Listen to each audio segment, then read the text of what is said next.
છોટાઉદેપુરમાં ભારે વરસાદની પરિસ્થિતિને લઈને તંત્ર એલર્ટ બન્યું છે। તો છોટાઉદેપુરથી આ સમાચાર મળી રહ્યા છે। ભારે વરસાદની પરિસ્થિતિને લઈને તંત્ર એલર્ટ થયું છે।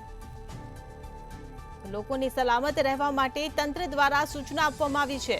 પાણી અને નદી કિનારાથી દૂર રહેવા તંત્રની સૂચના।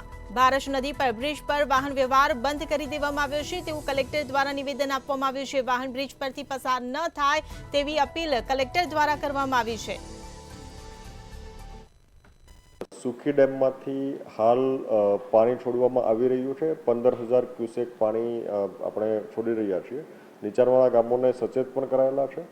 હાલના તબક્કે તમામ જિલ્લાવાસીઓ તકેદારી રાખે। સાવચેતીના પગલાં તરીકે જ્યાં આવશ્યક ના હોય ત્યાં બહાર મૂવમેન્ટ ના કરે અને કોઈ કોઝવે કે જ્યાં પાણીમાં ઓવરટોપિંગ થયેલું હોય ત્યાં એને ઓળંગવાની પરિસ્થિતિ ઊભી ના થાય એ બાબતની તકેદારી રાખે। સાથોસાથ ભારત નદીના બ્રિજમાં પણ અત્યારે હાલ પૂરતા વાહનોની મૂવમેન્ટ આપણે બંધ કરવામાં આવેલી છે એટલે એ બાબતે પણ તકેદારી રાખીને કોઈ વાહન ચાલકો ત્યાંથી પસાર ના થાય। વૈકલ્પિક રૂટ જે ઉપલબ્ધ છે ત્યાંથી જ વાહનો પસાર થાય એ બાબતની તકેદારી તમામને રાખવા અનુરોધ કરવામાં આવે છે। સતત માહિતીથી અપડેટ રહો અને સ્થાનિક પરિસ્થિતિનું જે પ્રમાણે નિર્માણ થાય એ પ્રકારે તકેદારીના પગલાં લેવાય એવી તમામ નાગરિકોને અપીલ પણ કરવામાં આવે છે।